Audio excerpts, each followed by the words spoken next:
আপনার 4 জন পুত্র তাই না? হ্যাঁ হ্যাঁ সবার আত্মা তৃপ্ত হয়ে গেছে। হ্যাঁ। আরো 10 দিন পর্যন্ত এইভাবেই চলবে। হে কৃষ্ণ কানা, হে আমার পালনহার, তোমার লীলা অনেক সুন্দর।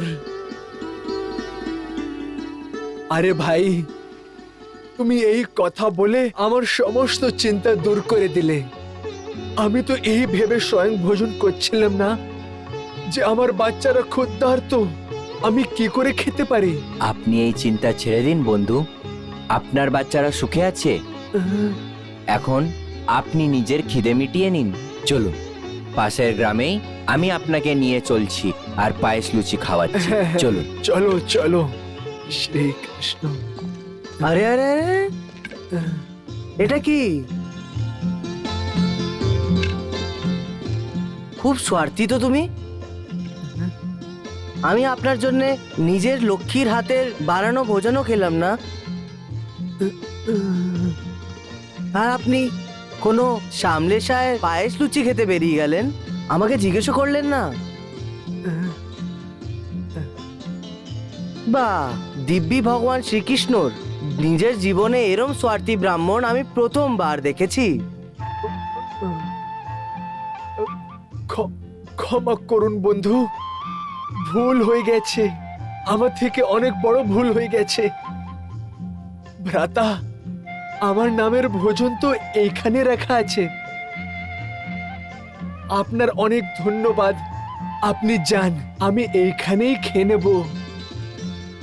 ঠিক আছে, আমি আসছি। শ্রীকৃষ্ণ, জয় শ্রীকৃষ্ণ। ক্ষমা করবে ভাই, আমার থেকে ভুল হয়ে গেছে। শ্রীকৃষ্ণ, শ্রীকৃষ্ণ। আরে ভাই, ক্ষমা করে দাও, ভুল হয়ে গেছে। শ্রীকৃষ্ণ, ক্ষমা করবে বাবা। আপনি ভুল কি হয়ে ভেবেছিলেন গেছে। আমি আপনাকে ছেড়ে একলাই খাবার খেয়ে নিতাম? না না, আমি কখন থেকে আপনার প্রতীক্ষা করছিলাম। ভুল হয়ে গেছে। চলুন, সাথে খাবার খাবো। চলো চলুন। হ্যাঁ, জয় চলুন। শ্রীকৃষ্ণ, জয় শ্রীকৃষ্ণ, আহা, জয় শ্রীকৃষ্ণ, আসুন। জয় শ্রীকৃষ্ণ।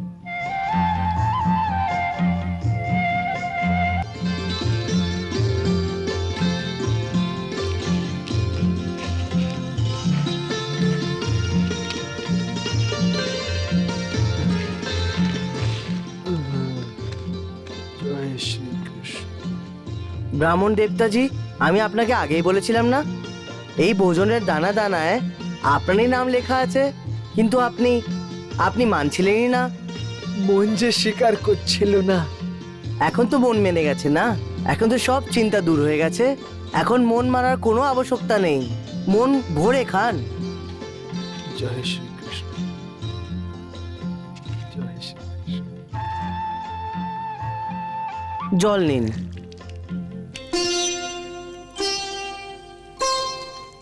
जिन्हें भोग अर्पण करे नित सारा संसार, उनके हाथों पारा भाग्यवान सत्कार, पुण्यवान सत्कार।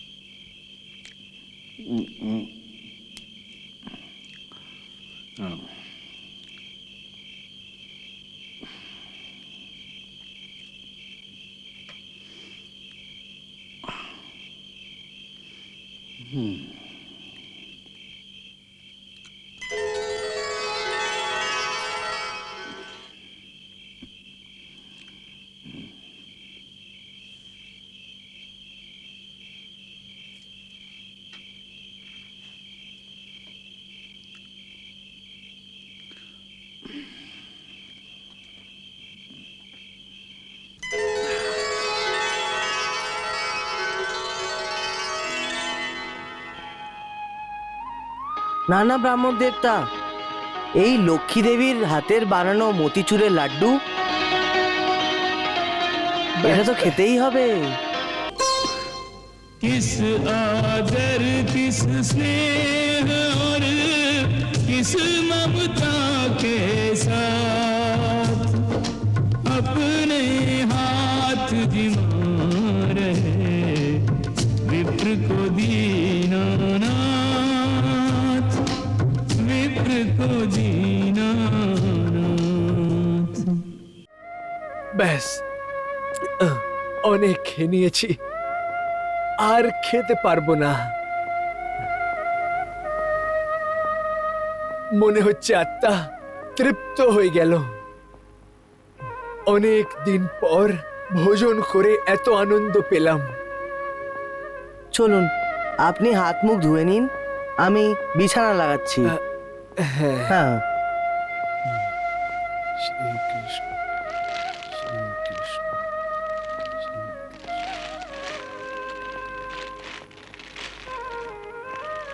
আমি ফেলে দেব। চলুন। শ্রীকৃষ্ণ।